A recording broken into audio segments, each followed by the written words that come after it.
Tu dois passer BPC cette année ou tu dois passer bac cette année, c'est-à-dire tu es en terminale cette année-là, l'année 2025.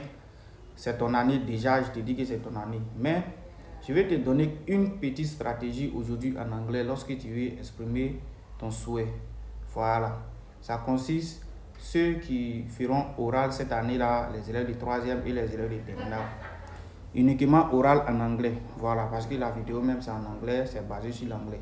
Je vais te donner une petite stratégie lorsque tu vas te retrouver en face de ton professeur qui va t'interroger à l'oral d'anglais lors de l'examen. Voilà. Tu es en 3e, tu es en terminale, ça te concerne. Pour toi, tu as l'habitude d'avoir, c'est-à-dire tu as l'habitude d'attendre aux questions faciles. What's your ambition? What is your name? Ainsi de suite. Voilà. Il faut apprendre aux stratégies parce que tu vas te retrouver un jour devant un professeur qui est très strict, un professeur qui est très compliqué, qui a autre manière de poser des questions, c'est-à-dire qui pose des questions difficiles, qui utilise une autre expression pour poser des questions. Voilà. Donc la question que tu as l'habitude de comprendre très facilement par les expressions qui sont utilisées par plusieurs professeurs. Mais lorsque tu vas te retrouver face à ces professeurs qui utilisent une autre expression que tu ne connais pas, sincèrement dit, ça va te confronter. Alors, il faut t'adapter à plusieurs types d'expressions pour pouvoir maîtriser.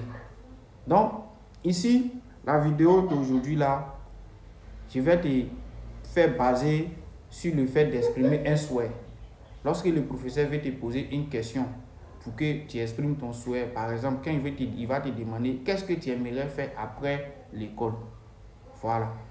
Il y a certains professeurs qui utilisent tout simplement quelle est ton ambition. What's your ambition? Voilà. Ça là, c'est ce que plusieurs élèves ont l'habitude d'entendre. C'est la question préférée de plusieurs élèves. Et ils vont dire my ambition is, my ambition is, my ambition is. Les professeurs ont remarqué ça. Donc si tu t'attends à cette question cette année-là, tu vas te créer des problèmes.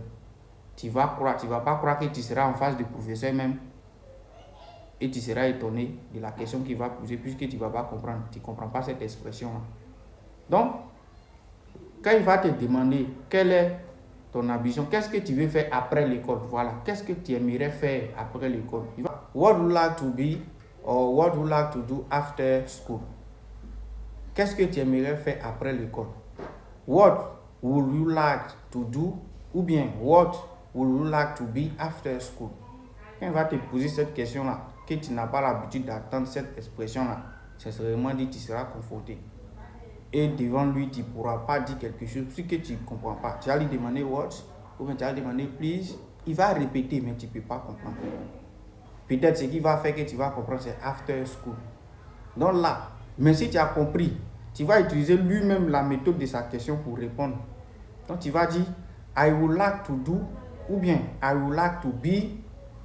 Maintenant, ce que tu aimerais faire, tu dis maintenant. Mais attention, il faut connaître beaucoup de choses. Il faut t'attendre à beaucoup de choses. Mais le petit secret est que le professeur qui va te questionner là, le professeur d'anglais là, il faut lui faire comprendre que toi, tu aimes lui son travail. Si tu lui dis ça là, ça va le motiver à te donner une note, en tout cas un peu supérieure à celle des autres. Les gens qui vont dire qu'ils veulent être ingénieurs, ils veulent être chauffeur de Baka ou bien un truc, ça dépend d'eux. Mais toi, il faut donner une expression ou bien il faut faire un souhait différent des autres. Il faut prouver au professeur que toi, tu aimerais faire ce que lui fait. Voilà. Donc tu vas dire I would like to do ou bien I would like to be an English teacher. Il va te demander maintenant why.